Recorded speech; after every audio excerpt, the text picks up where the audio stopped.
दोस्तों anchor protocol या फिर एएनसी कॉइन इतनी बुरी तरीके से क्यों क्रैश करा है, कहाँ पे ये रुक सकता है, क्या ये जीरो हो जाएगा, ये सब मैं आपके साथ इस वीडियो के अंदर डिस्कस करूंगा।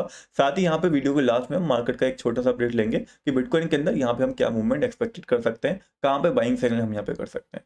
तो वीडियो काफी इंपॉर्टेंट, लास्ट तक जरूर देखिएगा। साथ ही मैं आपके साथ यहाँ पे एक स्ट्रेटेजी शेयर करूंगा जिसकी वजह से मैं यहाँ पे लॉस खाने से बचाऊं एंकर प्रोटोकॉल के अंदर और बिटकॉइन के अंदर भी।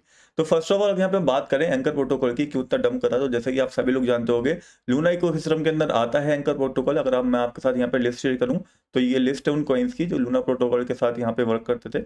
यहाँ पे आप देख सकते हो टेरा यूएसडी जिसको क्रैश हुआ, जिसकी वजह से लूना इतना बड़ा क्रैश हुआ। उसके बाद फिर मेरा प्रोटोकॉल है, एंकर प्रोटोकॉल है। एंड इन कॉइन्स को अगर आप देखोगे बाइनेंस से भी, बाइनेंस जो मार्जिन है वहां से भी मार्जिन ट्रेडिंग वहां से भी रिलीज कर दिया गया है। तो ये प्रोटोकॉल बेसिकली इसके अंदर आता है लूना के अंदर, आप इतना समझ गए होंगे, जिसकी वजह से इसके अंदर इतना बड़ा नंबर हमें देखने को मिला है। एंड ये सारे कॉइन्स अगर आप उठा के देख लोगे जो भी यहाँ पे लूना इकोसिस्टम के अंदर आते थे उसके ऊपर बने हुए थे, वो यहाँ पे लगातार डंप करते हुए दिख रहे हैं। जो भी लूना के ब्लॉकचेन प्रोटोकॉल पे काम करते थे यहाँ पे लगातार आप देख सकते हो -96, -100, -89 आपको यहाँ पे सबके अंदर डंप्स दिख रहे होंगे।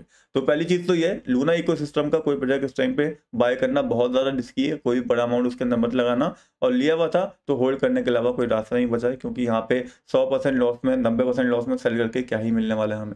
तो यहाँ पे आप लिस्ट देख सकते हो, एक बार दोबारा से चेक कर लेना ताकि कोई गलती ना हो और दोबारा से इन प्रोजेक्ट्स के अंदर इन्वेस्ट करने की गलती आप ना करो, क्योंकि फंस सकते हो इन प्रोजेक्ट्स के अंदर आप।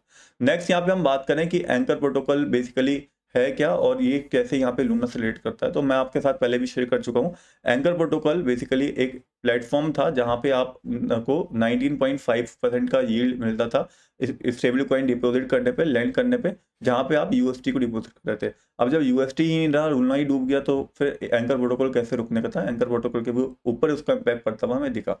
हालांकि इन्होंने अपने ट्विटर के ऊपर मेंशन ये चीज़ें करी हैं कि हम जो है बेसिकली लूना के साथ इंटरेक्ट मत करो हम लोगों को, लेकिन उसके बाद भी लोगों का जो डर है लूना को लेके, जो पूरे इकोसिस्टम का उनका जो पैसा डुबो है, उसके बाद लोग ट्रस्ट नहीं कर रहे यहाँ पे, स्पेशली क्रिप्टो पे ही ट्रस्ट नहीं कर रहे, तो एंकर प्रोटोकॉल पे क्या ही करेंगे, वो तो लूना का ही पार्ट था। तो उसी वजह से हमें एक क्रैश यहाँ पे देखने को मिल रहा है एंकर प्रोटोकॉल के अंदर। एंड मेरा मानना ये रहेगा अगर आपने इसको हाई पे कहीं पे भी बाय करा है तो आपके पास कोई रास्ता ही नहीं होल्ड करने का। और अगर आपने इसको बाय नहीं करा है और आप अभी लेने का सोच रहे हो तो इतने अमाउंट में मत लेना कि कल को बैठ के रहो, क्योंकि अभी आप ज़्यादा अमाउंट में ले लोगे तो ये एक गैमलिंग की तरह इस टाइम पे है। जो आपको रिटर्न देगा तो आपको यहाँ पे 2x कर सकता है, और रिटर्न नहीं दिया तो आपका फंड बिल्कुल जीरो हो जाएगा। यानी कि $5 डाल सकते हो, उससे ज़्यादा मैं डालना बिल्कुल भी सजेस्ट नहीं करूँगा एक गैमलिंग की तरह, क्योंकि बिल्कुल ये हो जाएगा। नेक्स्ट यहाँ पे हम बात करते हैं कि मैंने कैसे इसको प्रेडिक्ट करा, मुझे कैसा पता चला कि एंकर प्रोटोकॉल टूटने वाला है या फिर मैं यहाँ पे लॉस खाने से बच सकता हूँ, मैं सेल कर दिया। तो यहाँ पे अगर आप मेरी लास्ट वीडियो देखोगे जो मैंने 7 मार्च को डाली थी, वहाँ पे एक चीज बोली थी, उसको ध्यान से सुनिएगा। ये लेवल मेरे हिसाब से रहेगा एक अच्छा बाइंग लेवल, या फिर ट्रेंड लाइन का जो सपोर्ट आपको दिख रहा है ये हमारे लिए एक बाइंग लेवल रहेगा, जो कि अगर टूटता है तो प्राइस इसके बाद फॉल करेगा। एंड वो फॉल कितना करेगा वो हमें कोई अंदाजा भी नहीं है इसके साथ। तो मैंने आपको बताया था कि ये लेवल था हमारे पास, एक ट्रेंड लाइन का लेवल था एंकर प्रोटोकॉल के अंदर, जो इस चार्ट के अंदर भी आपको आई थिंक दिख रहा होगा। मैं आपको थोड़ा जूम करके दिखाता हूँ तो आपको यहाँ पे भी देखने को मिल जाएगा। ये ट्रेंड लाइन थी हमारे पास और ये सपोर्ट लेवल था उस टाइम पे। तो ये जैसे ही टूटा था उसके बाद एक क्रैश देखने को मिला था, जैसे कि वहाँ पे भी मैंने आपके साथ डिस्कस करा था कि ये टूटने के बाद कितना करेगा किसी को नहीं पता। एंड ये जो ब्रेकआउट आया था मैंने आपके साथ शायद किसी के साथ टेलीग्राम पे भी शेयर करा था। साथ ही ये भी बोला था कि अगर आप यहाँ पे बाय कर रहे हो तो स्टॉप लॉस जो है अपना यहाँ पे जरूर लगाना, क्योंकि स्टॉप लॉस हो रहता है। तो उस स्टॉप लॉस की वजह से मेरा यहाँ पे 5-10% लॉस हुआ और मैं बड़े लॉस से यहाँ पे बच गया। अगर आपका स्टॉप लॉस होता तो शायद आप भी इस बड़े लॉस से बच सकते थे। तो स्टॉप लॉस का यूज़ करना बहुत ज़रूरी है। मैं आपको ये इसलिए बता रहा हूँ, ये नहीं बता रहा हूँ कि मैं लॉस कैसे बचा, ताकि आप नेक्स्ट टाइम से ध्यान रखो कि जब भी आप किसी के अंदर इसकी बाइंग ले रहे हो या ट्रेंड लाइन सपोर्ट देख के या सपोर्ट देख के बाइंग ले रहे हो, तो उसके अंदर स्टॉप लॉस जरूर लाओ। वहाँ पे आप छोटे लॉस बुक करके 5-10% के लॉस बुक करके बड़े लॉस जो 50-90% के होते हैं उनको कट आउट कर सकते हो। होपफुली आपको ये चीज़ भी यहाँ पे सीखने को मिल गई होगी कि कैसे स्टॉप लॉस का हम यूज़ करते हैं। जैसे यहाँ पे ट्रेंड लाइन का सपोर्ट था तो मैंने इसके जस्ट नीचे स्टॉप लॉस लगा दिया था और मेरा प्रॉफिट बुकिंग एरिया यहाँ पे था, लगभग यहाँ पे। वो एरिया हिट नहीं हुआ लेकिन स्टॉप लॉस हिट हो गया था, तो मेरा लॉस समझ गया। दूसरी चीज़ यहाँ पे ईएमए का क्रॉस ओवर भी हो गया था। अगर आप ध्यान से देखोगे तो 9 ईएमए ने 51.21 को क्रॉस कर दिया था, और वो सबसे बड़ा इंडिकेशन रहता है सेलिंग का, जो यहाँ पे हमें मिला था। अब यहाँ पे हम आ जाते हैं मार्केट के ऊपर। आई होप ये सारी चीज़ें आपको यहाँ पे क्लियर आउट हो गई होंगी।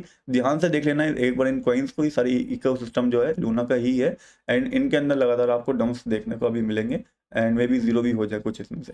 नेक्स्ट यहाँ पे हम बात करते हैं और कुछ प्रोजेक्ट्स की, जैसे बिटकॉइन, इथेरियम या S&P 500 के बारे में कि इनके अंदर रिकवरी कब तक आएगी। तो अगर हम बात करें बिटकॉइन की, तो देखो यहाँ पे एक चैनल बना हुआ है, इसी चैनल के अंदर आपको ट्रेड करना है। अगर ये ऊपर की ब्रेकआउट देता है तो आप बाइंग करना, सेफ बाइंग तभी कहलाएगी जब ये ऊपर की साइड ब्रेकआउट देगा। उससे पहले अगर आप इसके बीच में बाय करते हो तो यहाँ पे नीचे बाय करके ऊपर की साइड सेल कर सकते हो, ये सबसे बेस्ट स्ट्रेटजी रहेगी। अदरवाइज यहाँ पे नीचे ब्रेकआउट करता है तो आप यहाँ पे शॉर्ट ट्रेड ले सकते हो। ये वीकली चार्ट है तो थोड़ा शॉर्ट ट्रेड लेना महंगा पड़ जाएगा, इसलिए यहाँ पे सबसे बढ़िया रहेगा कि स्पॉट के अंदर ही ट्रेड करो। यहाँ पे बाय करके नीचे साइड और स्टॉप लॉस नीचे लगा के और ऊपर की साइड सेल आउट करने का देखो, ये सबसे बेस्ट स्ट्रेटजी रहेगी बिटकॉइन के अंदर। सेम इथेरियम के अंदर रहेगा, वही सेम चार्ट है यहाँ पे। बाकी S&P 500 ऑलरेडी इसको तोड़ चुका है, मुझे लगता है S&P 500 का बॉटम जो है वो लगभग हमें यहाँ पे $3,500 के आसपास देखने को मिलेगा। बाकी चीज़ मैं आपके साथ डिस्कस करूंगा डिटेल में, क्योंकि यहाँ पे ऑलरेडी काफ़ी लंबी वीडियो हो चुकी है जहाँ पे मैंने आपके साथ निफ्टी भी डिस्कस करनी है, इथेरियम और बिटकॉइन को डिटेल में थोड़ा और डिस्कस करना है। इनका बॉटम मैं आपके साथ शेयर करूंगा जो मुझे लग रहा है। साथ ही साथ आपको क्या लगता है आप डेफिनेटली कमेंट्स के अंदर शेयर कर सकते हो, एंड कोई टॉपिक हो वीडियो के लिए वो भी आप कमेंट्स के अंदर बता सकते हो। एंकर प्रोटोकॉल का मैंने सीधा सीधा बता दिया है, अभी हाई रिस्क हाई रिवॉर्ड वाला यहाँ पे गेम बन चुका है बिल्कुल ही। $5 से ज़्यादा बाय करना किसी को सजेस्ट मैं नहीं करता, अगर करना चाहते हो तो। बाकी ज़्यादा रिस्क लेना चाहते हो तो ये गैमलिंग की तरह इस टाइम पे हो चुका है। जो पंप करेगा तो ज़्यादा पंप देगा, जैसे लूना के अंदर आ रहा था कि डंप करे जा रहा है, फिर छोटा सा 100% का पंप ले रहा है एकदम से और फिर से डंप कर रहा है। तो वही चीज़ हमें यहाँ पे ANC के अंदर देखने को मिल सकती है। सबसे बड़ी बात कि बाइनेंस ने इसके अंदर मार्जिन ट्रेडिंग यहाँ पे बंद कर दी है, और हो सकता है स्पॉट ट्रेडिंग भी यहाँ पे इसको डिलीट कर दे स्पॉट ट्रेडिंग से भी, और वो बहुत बड़ी न्यूज़ होगी। और MIR कॉइन जो है यहाँ पे जो मिरर प्रोटोकॉल है उसके अंदर भी सेम चीज़ हमें देखने को मिलेगी। बाकी इकोसिस्टम पूरा इनके ऊपर ही वर्क कर रहा है, तो आप सारे कॉइन्स एक ही बार में यहाँ पे समझ लो, ये सारे कॉइन्स डंप इसलिए हो रहे हैं लूना की वजह से।